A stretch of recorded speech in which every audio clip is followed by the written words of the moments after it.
find the roots.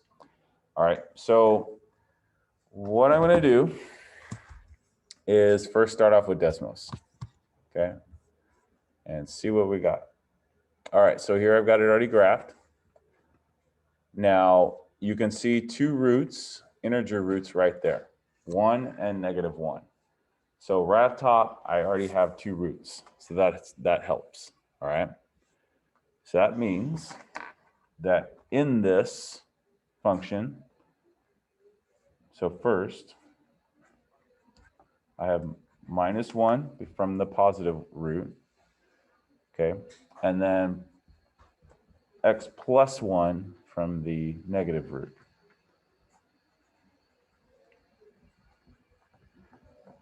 Okay, so I'll make a note here saying I found the roots on Desmos. But obviously those aren't all the roots. There's, if you look at it, there's two more. Okay, but they're decimals and we want exact values. Okay, so that's the goal here, is to figure out those exact values. Now the question here is, what is the rest of the factors here on the end? Okay, and that's the part that we have to work through with synthetic division to figure out the rest of this polynomial. Okay, so what we're going to do is start off with one root. Okay, I'm going to start off with, and first of all, let me just write an arrow showing what these roots are. So this is x equals 1 and this is x equals -1. Okay, I'm going to start off by using the 1 to factor out that original polynomial. So I take the 1, I put it in that little box in the corner, and now I want to write out the coefficients. So I start with the first term. I've got that first coefficient, well, that's 1. So then I write 1 down here. And if I start with x to the 4th, I should expect to see x cubed. So if I don't have x cubed, what do I write? 0. All right, then the next coefficient, -4. What comes after that? 0 again, because I'm missing another term. Because it should be x to the 4th, x cubed, x squared, then x, which isn't there, so I put a 0 for that missing term, and then the last one, 3. All right, so now I'm going to put a little line here. Yeah, what's the question? Go ahead. Okay, so the question was, does it matter which root I start with when I start doing synthetic division? And no, it does not matter. I could have started with -1 if I wanted to. So you just need a integer root, okay? Whichever one you start with. Okay, so I bring down the 1. And remember, the first step is I multiply. So multiply 1 times 1. I put that number here, and then I add. So add down the column, that's 1. Again, multiply 1 times 1. 1. Add it up, that's -3. And then multiply 1 times -3. Add it up, it's -3. And multiply 1, it's -3. And if we're doing this correctly, you should end up with 0. If you already know that's a root, you should end up with 0. And if you don't end up with 0, then go back and check your work and see if you made a mistake. Or maybe you forgot to account for the missing terms and didn't put 0. If there is no remainder, that just confirms that that is a root. Okay. If you do have a remainder, first of all, we already know it's a root. But let's just say, like, we're guessing, right? I'm like, hey, Samir, go check to see if 2 is a root. If 2 is not a root, you're going to have a remainder. So, but if you did something wrong and you know it's a root, then you shouldn't have had to put 0. Okay. All right. So now I should have, since we already know that x plus 1 is a root, I'm going to put x minus 1 times, actually, let me line this up so it's a little easier to understand what goes where. Okay, so I'm going to put these parentheses right under the coefficients, because that's where these numbers are going to come from, is these coefficients down here. Now remember, we started with x to the fourth. So that means my first term will be x cubed. I always go one down. Okay, then the next one will be, that's a 1, so just plus x squared. Then it's -3, and it's x, because remember, we go down in order, x cubed, x squared, x, and then just -3. All right, so now I've factored it. I've done one step of factoring, but I want to keep going. I got to go further. So now this part that we just came up with, that quotient, we're going to factor that one more time. And we already know what number to use to factor it again. That would be the second root. So now I'm going to take the second root. So here I pick a root. Oops. And the first one I picked a root. Pick a roots. And then this one, we used the second root.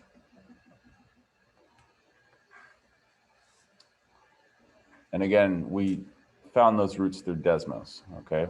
So now we have -1. And now I'm going to use this. I'm only going to factor just this part of the polynomial, just the part that we came up with. So the x cubed, x squared, -3, -3. So first coefficient is 1, then 1 again, -3, -3. Basically, I'm just taking these numbers and bringing them down, okay? Same steps, bring down the 1, multiply, that's -1, add, that's 0, multiply, that's 0, add, it's -3, multiply, that's +3, and then as expected, we should end up with 0. All right, now let's write out the next step. Okay, so now we already started with x -1, and now we should have x +2. First, what I'm going to do is I'm going to write out what comes from that. Okay, now what we used to factor was this part of the polynomial where it started with x cubed. So if that started with x cubed, that means I put x squared. And then it's 0, so I'm not going to write anything for the x term. So then it's just -3. And then I'm going to write out the rest of those factors that we already knew, which is x -1 and x +1.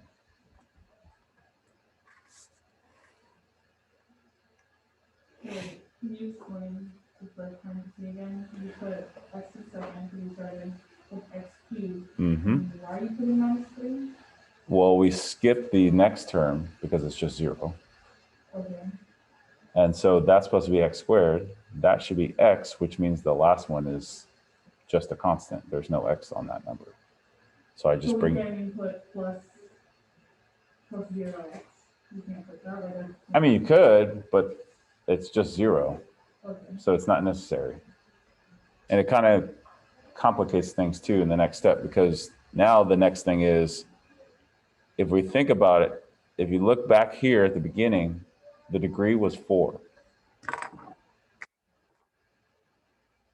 And if the degree is 4, how many possible roots can you have? Well, the degree is 4, which then means 4 possible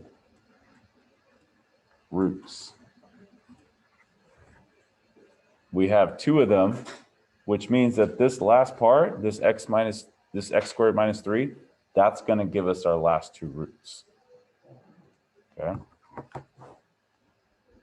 Now, I don't have any more integers to factor that out. So, but since it's just x squared, we have methods to solve for x squared.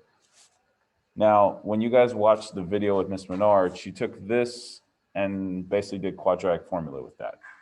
And real quick, let me just show you how that's set up, but don't take notes on this, all right?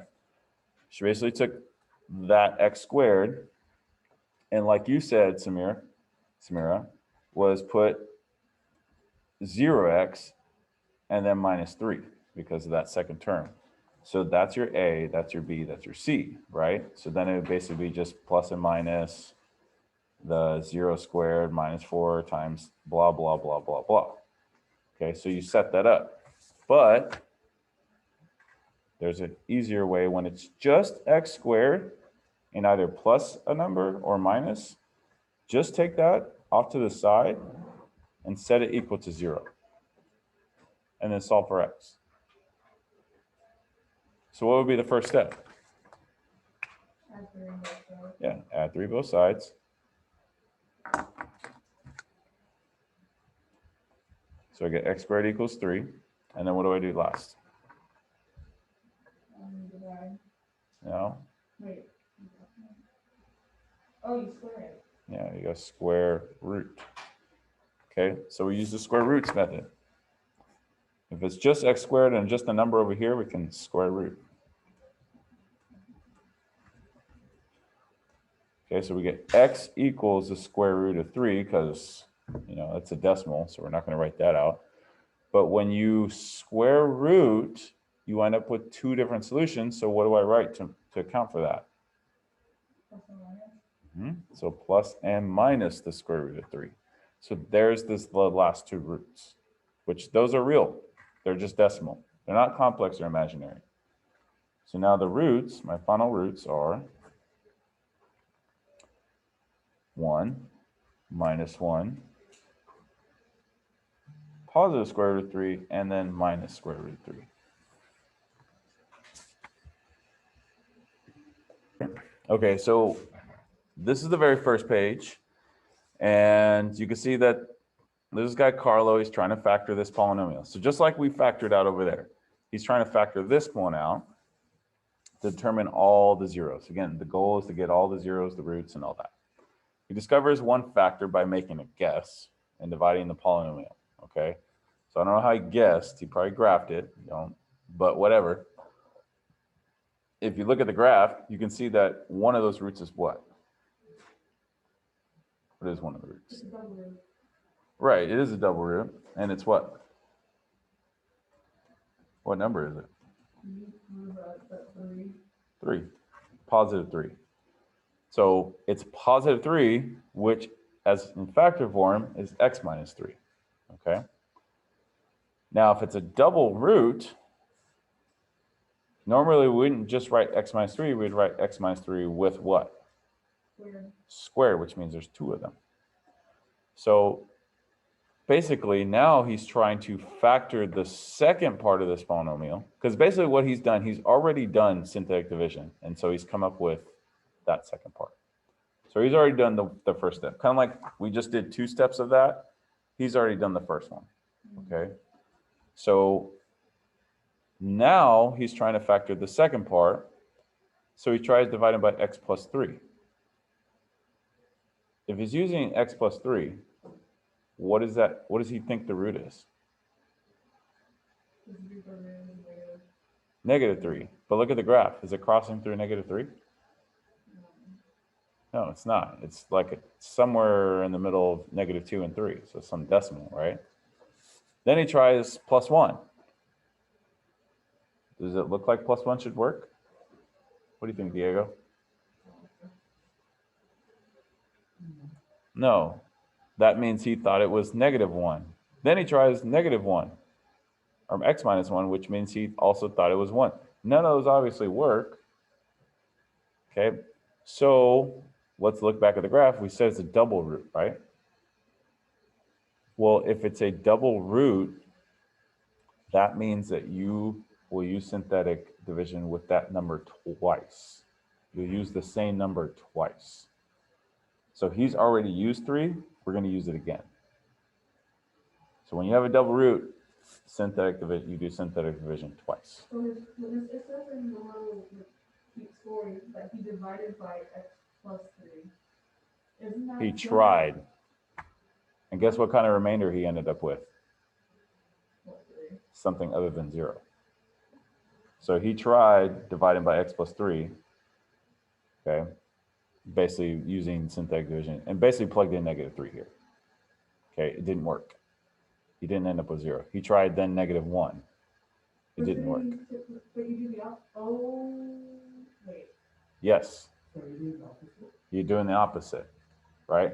So maybe what he did is he did like the box instead and did like this thing, which you're still getting the same result. So if I did like the box with the x plus 3 here and then wrote in the first term in the box like we did last week, that's what he was doing, right? But if we do synthetic division, then we're just writing the opposite of that number. Okay, because remember, the factor is always the opposite of the actual root. So if the root is 3, the factor is x minus 3. If the factor is plus 3, that means that he thinks the x-intercept is minus 3. So basically, whenever you see it in parentheses, always think it's opposite of that, okay? So, but again, going back to the double root, he already did +3 and ended up with this. But now we do it again because it's a double. So now what I'm going to do is take these coefficients from that,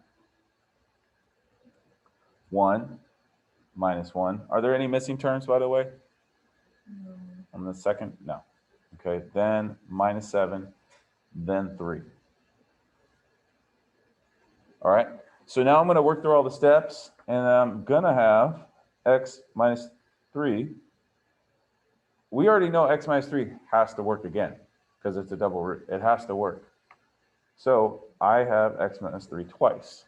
Now I can write it like that, or I could put it with the just one of them with the square. And then, oops, I kind of wrote that in the wrong place there. I didn't mean to write it so close. All right, so I'll have x minus 3, and then whatever I come up with here, these numbers, that will go in here. Okay. What's that? Well, yeah, just like here, right? When I write out those terms from the coefficients and I write them down here, okay, they're going to go down in here and become the new factor. Now, if you think about it, I started with x cubed, right? So my first term will be what kind of term? X squared. Now, what's going to happen is you're going to have this factor down there, which you're going to have to find the last two roots with. And you're going to have to use quadratic formula for that. So you'll end up with 3 terms, 1, 2, 3, and you're going to have to use then quadratic formula to find the last 2. Okay? Now, just to answer this question, how does the graph help? Well, it helps because it lets us see that there's a double root. Okay? It helps us see, oops, keep on writing extra letters here. It helps us see the double root, which is important to know. We needed to know that double root because we had to do 3 twice. Or at least Carlo did 3 already. We had to do it again. All right, and then once you do the quadratic formula there, that'll give you the last 2 roots, and that will help you find all those zeros. All right, next one, you're doing the same thing. Okay, what's the first number we're going to try when we set up synthetic division here? Look at the graph. +2. Remember, don't change the sign if this is the actual number. If it's the actual x-intercept, you don't need to change the sign. It's only change it when. Oh, if you don't, use Desmos. And that's why on the example I did in the notebook, we went to Desmos first to find at least one whole number root. Okay.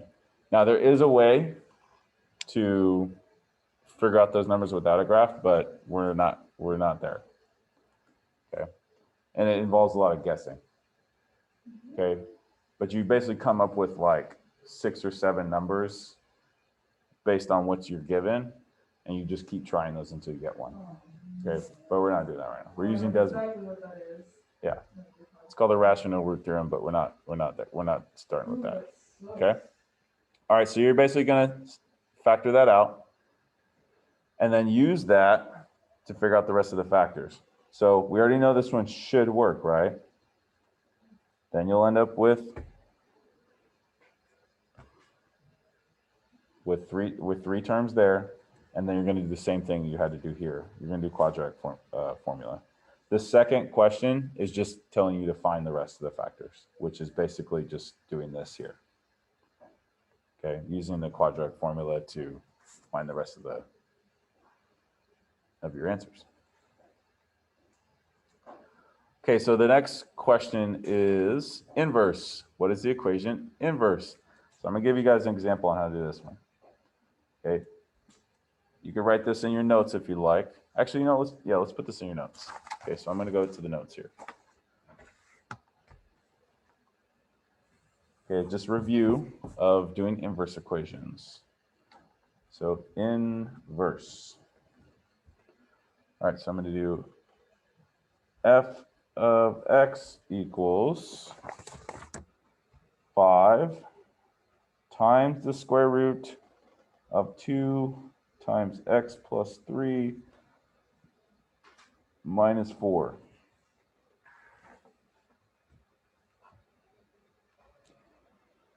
Okay, so find the inverse here. That's what I meant to say. Find the inverse. Okay, so what we're going to do, first, we got to determine if I plugged in a number, what would be the steps I would have to take to evaluate that number.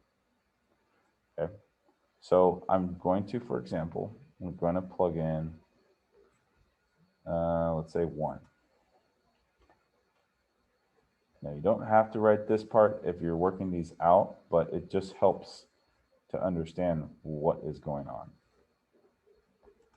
Okay, so let's just say I plugged in 1. The first step of this problem would be to do what? Okay, so what do I do actually first? I multiply 2 or add 3, what do I do? Not yet. That's my number I plugged in, that 1. Okay, let's emphasize that. So the first step is to add the 3. So if I added the 3, then I get 4. What would be the next step after that? Looks like you go in the order of numbers. It is. So we started with the parentheses because the 1 plus 3 is in the parentheses, right? So now what comes next? Multiply 2. Okay, so now I multiply 2. It's my second step. What would be the step after that? Do I multiply 5 or do I take the square root of 8? What comes first? Well, you treat square roots just like you do parentheses. Okay, so you do the square root first. Anything that's enclosed, like a bracket, a parenthesis, a square root, an absolute value, those come first. Okay. Now, I'm not going to do the square root of 8 because it's some decimal, but what would be next after that? Not, you would have to, after you take the square root, you'd have to do multiply 5. Okay, 5 times the square root of 8. Yeah, whatever this is, all right? And then after that, then you subtract 4. So there's 5 different operations involved here. You got it. Adding, multiply, square root, multiply again, then subtract. So now to figure out the inverse, we're going to go backwards. Okay. So first, so now I'll write this up here. F of -1, right? Because we're now looking for the inverse. Now remember, when you write out the steps, you go backwards. So the first thing I'm going to start with is -4. So first I start with -4 and I do the opposite of that, which is +4. Okay, then I go to the next one, times 5. So instead of doing times 5, we do what? Divide. Then what's the opposite of square root?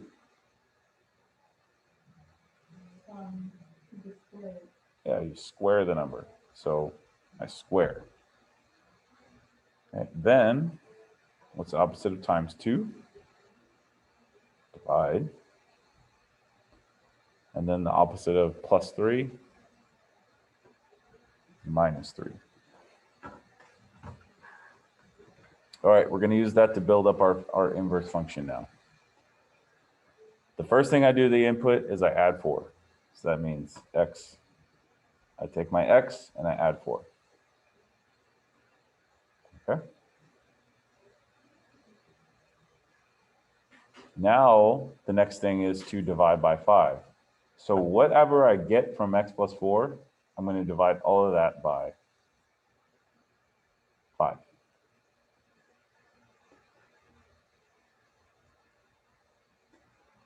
Then, again, whatever I get from that, I'm going to square now.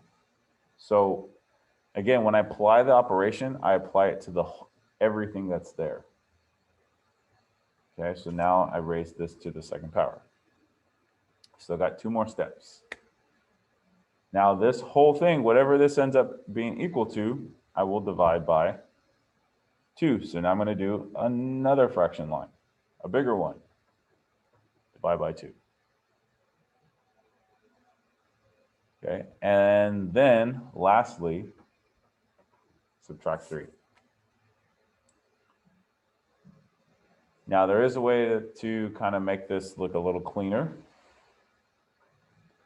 And that's this 2, right? So this dividing by 2, I could rewrite this as something different. And dividing by 2 is equal to multiplying something by 1/2. Now you guys could leave it like that if you want, but just to make it a little cleaner, dividing by 2 and multiplying 1/2 is the same thing. So instead of dividing by 2 here, I'm going to write it like this. Multiply, basically I already had this part, right? The x plus 4 divided by 5 and then squared. So instead of writing divide 2, now I say multiply by 1/2. So it just looks a little bit cleaner. And then I put -3 on the end. So these two are equal. They're the same thing. Okay, now the next step that you need to do in this problem is graph it. Okay, but what's important to note is that when you graph these, you need to understand what the domain and the range of these are. So if I'm going to type that very first equation, so let me type the original. 5 times 2x plus 3, and then it was -4. If I zoom out, you guys notice that it's like cut off right here. It doesn't like just keep on going forever. There's like a point right here where it starts and ends at -3. So it has a domain, it has a limited domain and range. The domain, remember, is your x, right? It starts at -3, and then the range starts at -4.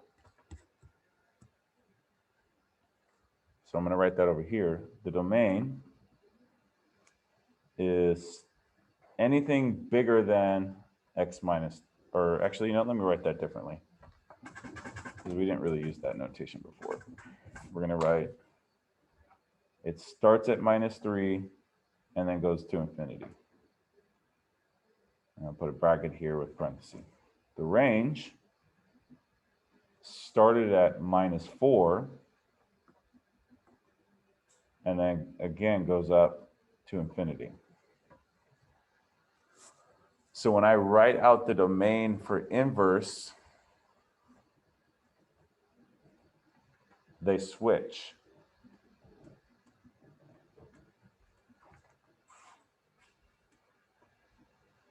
So now, basically all I do is I move the -4 up to the domain,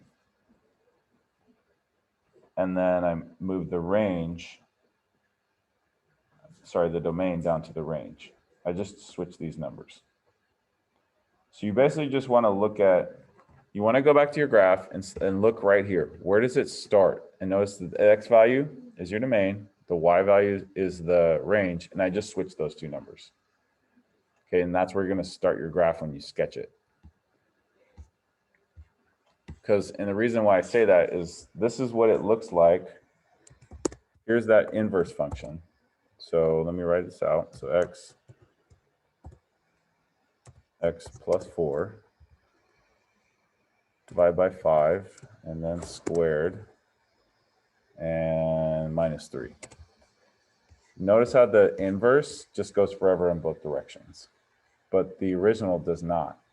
And it needs to account for that, it needs to match. So basically what I'm going to do is switch the range. So if it's at -3, 4, I'm going to start the other graph at -4 and -3. So basically I would start it right here at -4 and 3 right there. And I wouldn't draw the part off to the left. Okay. So right here, start graph at -4, -3. Okay. And again, I just got that by switching the domain and range. Okay. Or you guys could just take that point from your graph on the first one and just switch it, switch that point. Okay. All right, that's it for today. The back page, just real quick, just use Desmos to sketch these. That's all you're doing here. Just get Desmos and write out the x-intercepts. Again, that's the back page. This one, this one's asking you to write out the function. So real quick, let me just show you how to write that out. So if the 0 is -1, sorry, x plus 1, and then you would write x minus 2 plus 5i, and then x minus 2 minus 5i, and then you're going to have to multiply these out so that to get it in standard form. And then for this one, I'm going to use the notes from the first class, and I'm going to attach it to this video if you guys want to go over that. Again, this is just using instead of synthetic division like we did on the first page. Okay, you guys at home, I will see you guys tomorrow. That's it.